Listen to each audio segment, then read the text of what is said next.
E aí, pessoal, tudo na paz? Vamos lá? Então, olha só, gente, vamos lembrar então, é isso aqui a gente tinha falado antes da pandemia, da lei de Ohm e um pouquinho de circuitos elétricos. Lembrando que esse material aqui eu peguei como referência o material da Secretaria Estadual do Estado de Pernambuco, tá? Ciências da Natureza e suas tecnologias, física, que é a nossa área de conhecimento do Enem. Então, o que a gente vai falar? A gente vai falar um pouquinho da lei de Ohm, então a gente vai ter que falar de George Simon Ohm. E quais são os nomes importantes além do Simon Ohm que tem? É o Kirchhoff, Thomas Alva Edison, Luigi Galvani, Alexander Volter, André-Marie d'Ampère, tá? São nomes que aparecem constantemente. Kirchhoff vai aparecer mais quando a gente for analisar circuitos, série em paralelo, tá? Galvani, eu vou mostrar um pouquinho mais quando a gente estiver falando de algumas aplicações da eletricidade, principalmente conceitos de segurança. E Edison, a gente vai mexer um pouquinho quando eu estiver falando de geradores de corrente, que teve uma treta bem grande com o Tesla e o Edison, né? A gente vai falar um pouquinho disso. O André-Marie d'Ampère é a unidade de corrente elétrica, né? O cara que estudou. Bem, o George Simon, esse carinha aqui, só para você ver, ele é o cara que fundou a Siemens, tá? Então, Simon é o que fundou a Siemens, que é aquela empresa de material, principalmente material hospitalar, que são as melhores ressonâncias magnéticas que eu tenho, tá?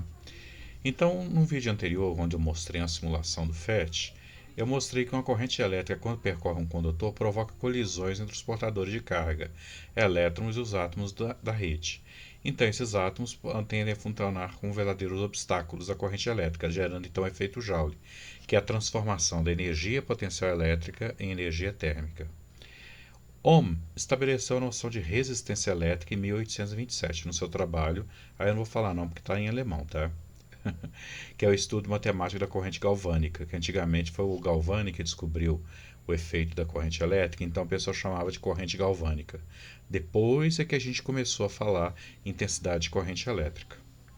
E o que é o resistor? O resistor ele é representado por uma linha quebradinha assim. É todo elemento de circuito cuja função exclusiva é efetuar conversão de energia elétrica em energia térmica.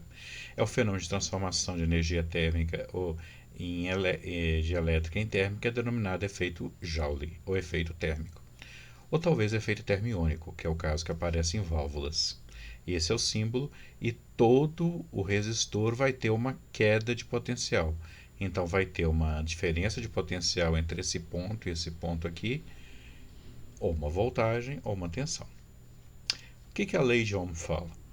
Existem vários tipos de condutores. Condutores que, quando eu aplico uma tensão, geram uma corrente. Então essa é a ideia. Se eu aplicar uma tensão, vai gerar uma corrente. Agora o Ohm estudou o seguinte, o que acontece quando eu vario essa tensão? E aí ele descobriu que existem duas classes, ômicos e não ômicos, tá? Não, aqui ficou, o acento aqui ficou esquisito, deixa eu colocar ele certo aqui. Ômico, tá? Então, ômico, que é uma reta, não ômico, não é uma reta. Então, o que o Simon falou?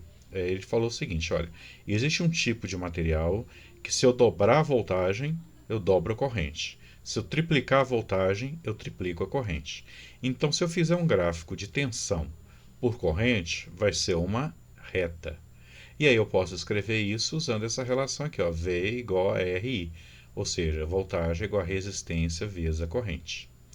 E você tem materiais que se eu dobrar a corrente ela varia, mas não vai ser do mesmo jeito. Então pode ser uma curva crescente, pode ser uma curva decrescente, pode ser uma curva quebrada, que aí vai depender da aplicação que eu quero. Mas é uma coisa que está além assim, do que a gente pensa em ensino médio. A não ser que você esteja fazendo curso de eletrônica, assim tal. Que você vai mexer com semicondutores ou supercondutores. No sistema internacional, as unidades de R é a razão de volt por ampere. Então, assim sendo, a unidade de R seria volt por ampere. Por questões históricas, eu chamo volt por ampere de ohm, que é o ômegazinho aqui, ó.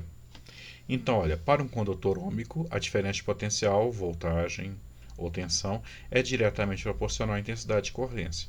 O mesmo não ocorre para o não ômico. A DDP não é diretamente proporcional à intensidade de corrente, tá? Aqui é a letra U. Não é letra U, não, é letra V, tá?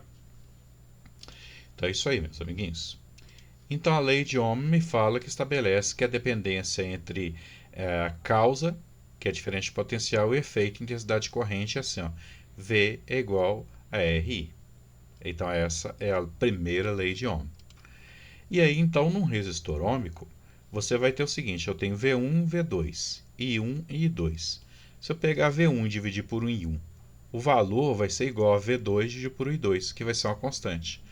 Essa constante é que é a resistência elétrica, tá?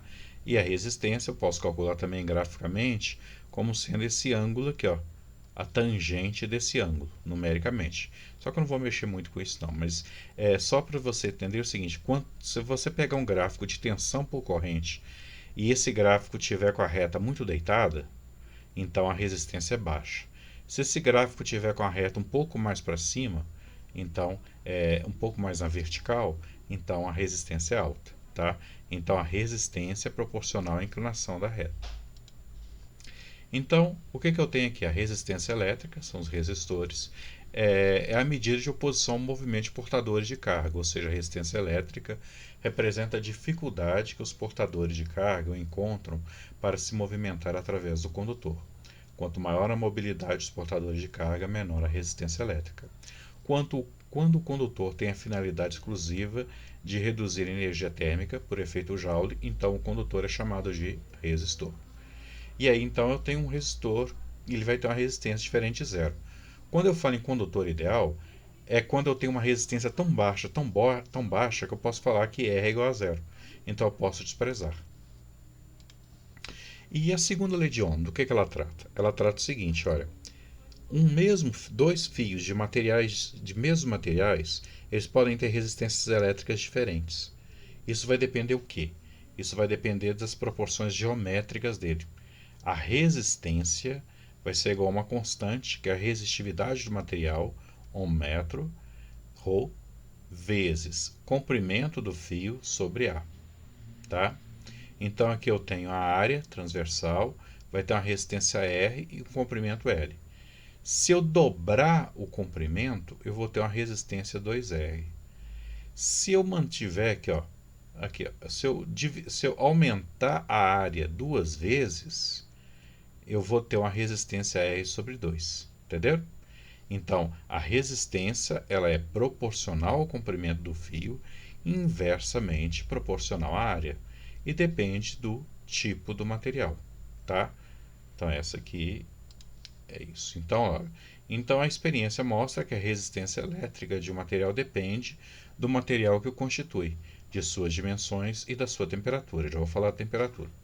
A resistência de um resistor na forma de um fio, comprimento R, e área transversal. É a área transversal, grossura, espessura do fio. Tá? A resistência depende da temperatura por essa fórmula aqui, ó, que parece muito com a dilatação. A resistividade é igual à resistividade inicial na temperatura inicial, abre parêntese, 1 mais alfa, alfa é o coeficiente de temperatura, variação da escala de temperatura que eu uso. Tá?